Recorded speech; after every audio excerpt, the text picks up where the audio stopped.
নমস্কার। তোমরা যারা আগামীকাল West Bengal joint entrance exam দিতে চলেছো, অর্থাৎ আগামীকাল এএনএম জিএনএম পরীক্ষায় বসতে চলেছো, তাদের জন্য একটা ছোট্ট আপডেট। তোমরা কি কি ডকুমেন্ট এক্সাম সেন্টারে নিয়ে যাবে? A printed copy of admit card, তোমাদের যে অ্যাডমিট কার্ড রয়েছে সেটার একটা প্রিন্টেড কালার কপি নেবে। A valid photo identity proof, তোমাদের যে আধার কার্ড, প্যান কার্ড, পাসপোর্ট বা ভোটার আইডি রয়েছে এর একটা অরিজিনাল কপি সাথে রাখবে। One copy of the colour photograph, one line রেজিস্ট্রেশনের সময় যে পাসপোর্ট সাইজের ফটোটা আপলোড করেছিলে সেই সেম ছবিরই একটা কপি, কালার কপি সাথে নিতে হবে। এছাড়াও তোমাদের বাইরে থেকে কোনো রকম পেন নিয়ে যাওয়ার দরকার নেই, তোমাদের এক্সাম হল থেকেই পেন প্রোভাইড করা হয়। প্রয়োজনে তোমরা দুটো বা তিনটে নীল বা কালো পেন সাথে রাখতে পারো।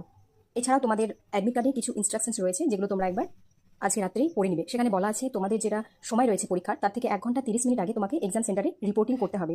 এবং তোমাদের কাছে যেন কোনো ধাতব অর্নামেন্ট না থাকে, তোমাদের কানে, গলায়, নাকে, পায়ে কোনো ধাতব অর্নামেন্ট থাকলে সেগুলো খুলে রেখে যাবে। তাছাড়া বলা হয়েছে যে কোনো কভার শু বা হিল জুতো পরে এক্সাম সেন্টারে প্রবেশ করা যাবে না, এবং কোনো রকম মোবাইল ফোন, ব্লুটুথ, কোনো রকম ইলেকট্রনিক গ্যাজেট নিয়ে এক্সাম সেন্টারে প্রবেশ করা যাবে না।